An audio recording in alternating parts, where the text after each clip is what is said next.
শেষ 10 দিন হুজুর সাল্লাল্লাহু আলাইহি সাল্লাম ইতিকাফ করতেন।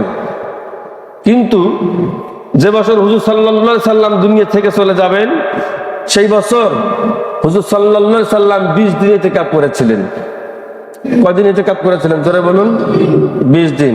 তাহলে এই ইতিকাফ যদি কোনো সমাজে না হয়, পুরা সমাজ গুনাহগার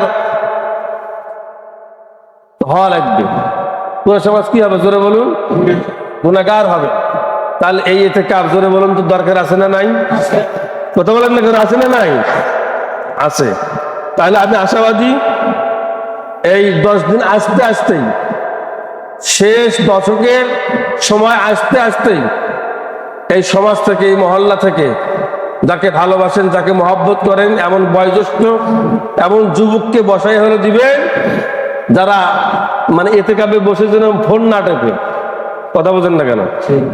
ফোন টিপবে, হ্যালো প্রিয় তুমি কোথায়, শয়তান তোমাকে খুঁজতেছে, এই ধরনের লোককে কি বসা কি যাবে না। এরপরে জরুরত ছাড়া বাড়ি হলে যাবে, তাহলে কি করা কি যাবে না। এখানেই গোসল, এখানে কি খানা পিনা, এখানেই সবকিছু। জরুরত ছাড়া সে মসজিদ থেকে কি বের কি হবে না, এমন লোককে দিয়ে ইতিকাফ করাতে হলে হবে। আল্লাহ তাআলা বলার এবং বোঝার এবং আমলের তৌফিক ইনায়েত করুন, আমিন।